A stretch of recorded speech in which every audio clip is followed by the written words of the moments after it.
ተወዳጇ ዘማሪት ሀና ተክሌ ብዙ ሰው አፍሯል ብላ ያስተላለፈችው መልእክት። ነቢይ ጥላሁን ጸጋዬ ኢየሱስ ተወለደ ብዬ ሳከብር ለጌታችን ስለ መድኃኒታችን ስለ ኢየሱስ ክርስቶስ ልደት የዘረገፈው ምስጢር። ኢየሱስ ተወለደ ብዬ ሳስብ ኢየሱስ ተወለደ ብለን እንደዚህ የማመስገኛ ምክንያት ስናገኝ ለምንድን ነው የተወለደው? እንዲሁም ደግሞ የማን ሲቲ ተጫዋች ጄሪያም ዶኮ ሕይወቱን ለክርስቶስ በይፋ ሰጠ የሚሉት የዛሬ ቪዲዮ ዋና ዋና ጉዳዮች ናቸው።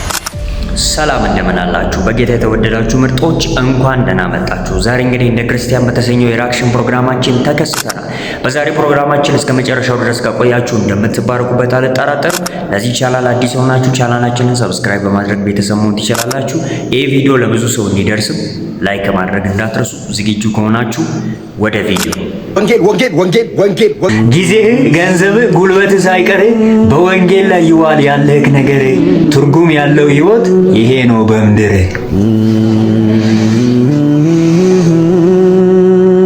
እንደ ሺህ ዓመት ኗሪ አልንደላቀቅም ጸጋን ስትሰጠኝ ጊዜን አልነሳህም አፍታ እንደቀረው ሰው ጉድ ጉድ ላለው አገልግለኝ ካልከኝ እድሉን ካገኘው። ነቢይ ጥላሁን ጸጋዬ ስለ ጌታችን ስለ መድኃኒታችን ስለ ኢየሱስ ክርስቶስ ልደት የዘረገፈውን ምስጢር እንደሚከተለው ላስደምጥና ሐሳቤን ማካፍልላችኋለሁ። እንስማ እስቲ አንዴ። ጌታ ኢየሱስ ክርስቶስ የተወለደበት የመጀመሪያም የመጨረሻ ምክንያት እኛን ለመዋጀት።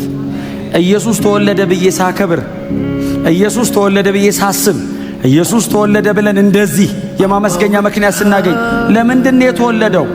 እኔን ከሕግ እርግማን ለመዋጀት ሪዲም ለማድረግ ሌላ ፕሮግራም የለውም።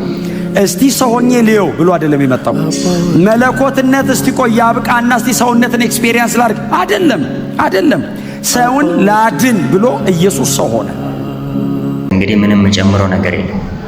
እንደዛ እንግዲህ የማን ሲቲው ተጫዋች ጄሪያም ዶኮ ሕይወቱን ለክርስቶስ በይፋ እንደሰጠ በሶሻል ሚዲያ ላይ እየተዘዋወረ ይገኛል ማለት ነውና ይሄ ማንቸስተር ሲቲው ተጫዋች እሱ የተሻሉ ብዙ ተጫዋቾች እንዳሉ፣ ነገር ግን እግዚአብሔር እድል ሰጥቶት ወደ ጌታ መንግስት እንደተጨመረ ብቻም ሳይሆን ባገኘው አጋጣሚ ሁሉ የዳነበትን ወንጌል እየመሰከረ እንደሆነ ከሱ ምስክርነት ሰምቻለሁና በተገኘው አጋጣሚ ሁሉ ኢየሱስን እየመሰከረ ነው። ስለዚህ እኛም ይሄን ቪዲዮ እያያችሁ ያላችሁ ሰዎችም በተገኘው አጋጣሚ ሁሉ የዳናችሁበትን እናንተ ተባርካችኋል፣ እናንተ የዘላለም ሕይወት አግኝታችኋል፣ እናንተ በክርስቶስ አርፋችኋል። ስለዚህ ይሄ በረከት የዚህ በረከት ተቃዳሽ ያልሆኑ ብዙ ሰዎች አሉ። ለእነዚህ ሰዎች ለበረከት እንድትሆኑ፣ ለእነዚህ ሰዎች እንድትጸልዩላቸው፣ ለእነዚህ ሰዎች እንድትመሰክሩ፣ በተገኘው አጋጣሚ ሁሉ ኢየሱስን እንድታስተዋውቁ ደግሜ ደጋግሜ ላሳስባችሁ ፈልጋለሁ። እንቀጥል እስቲ።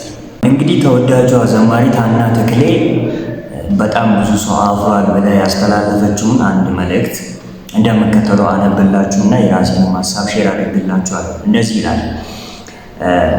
ትንቢተ ኤርምያስ ምዕራፍ 17 ቁጥር 5 እግዚአብሔር እንዲህ ይላል፣ በሰው የሚታመን በሥጋ ለባሽ የሚመካ ልቡንም ከእግዚአብሔር የሚያርቅ የተረገመ ነው። ወገኖችን በእግዚአብሔር ላይ እንደመደገፍ ከእርሱ ስር እንዳለመራቅ ምን ሰላም የሚሰጥ ነገር አለ?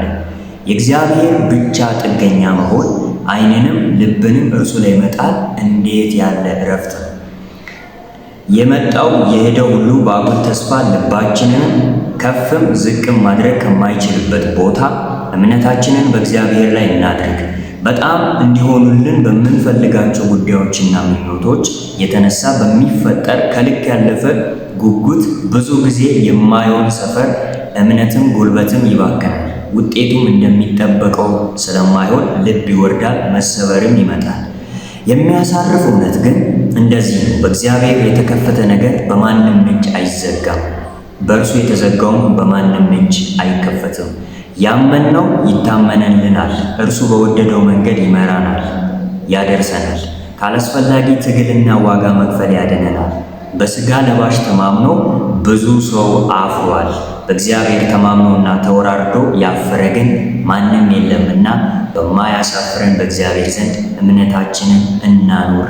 ጸጋ ይብዛልን ብላ መልእክቷን አስተላልፋለች። እንግዲህ ተወዳጇ ዘማሪት ሀና ተክሌ ያስተላለፈችውን መልእክት ነበር አሁን ያነበብኩላችሁ። ይሄ በጣም ትክክለኛ ሀሳብ ነው። ሰው ሁሌ ደግ ሊሆንላችሁ አይችልም። ሁሌ መልካም ሊሆንላችሁ አይችልም። ጠዋት ደግ የሆነላችሁ ሰው ከሰዓት ክፉ ሊሆንባችሁ ይችላል እና ሰው ይለዋወጣል። በዚህ ምድር ላይ ምንም ቋሚ ነገር የለም። ሁሉም ነገሮች ተለዋዋጭ ናቸው እና ባለበት የሚቀጥል እግዚአብሔር ብቻ ነው። በቃ ሰዎችን ለምሳሌ ባላገኘበት ጊዜ፣ ነገሮች ባልተመቻቸ ጊዜ ደግ የሆነ ሰው ሲያገኝ፣ ሲመቸው፣ ሲደላ ሊለወጥባችሁ ይችላል። ሹመት ሲያገኝ ሰው ሊለወጥ ይችላል። የሆነ ደረጃ ከፍ ሲል፣ ታዋቂ ሲሆን፣ ዝነኛ ሲሆን፣ ምን ስል ሰው ሊለወጥባችሁ ይችላል። እግዚአብሔር ግን በየትኛውም ሁኔታ የማይለወጥ ስለሆነ በእግዚአብሔር ላይ እንድንታመን፣ በእግዚአብሔር ላይ እንድንደገፍ፣ እምነታችን ሰው ላይ ከሆነ እናፍራለን። እግዚአብሔር ላይ ከሆነ ግን መቼም ቢሆን የማታፍሩት ነው እና በእግዚአብሔር ላይ እንድንደገፍ እኔም ሀሳቤን ላካፍልላችሁ እፈልጋለሁ። የእናንተንም ሀሳብ እጠብቃለሁ። ኮሜንት ላይ እግዚአብሔር ታማኝ ነው እያላችሁ እንድትጽፉ እፈልጋለሁ። እንግዲህ በዛሬ ቪዲዮ እንደተባረካችሁ አልጠራጠርም። እስከ መጨረሻው ድረስ ስለተከታተላችሁ በጣም ነው የማመሰግነው። ይህን ቪዲዮ ላይክ ካላደረጋችሁ አሁኑኑ ላይክ አድርጉ። ሰብስክራይብ ያላደረጋችሁ ሰዎች ካላችሁ ደግሞ ሰብስክራይብ በማድረግ ቤተሰብ መሆን እንዳትረሱ። ሀሳብ አስተያየታችሁን ኮሜንት ላይ አስቀምጡልኝ። በቀጣይ በሌላ ቪዲዮ እስከምንገናኝ ፒስ፣ ይመቻችሁ።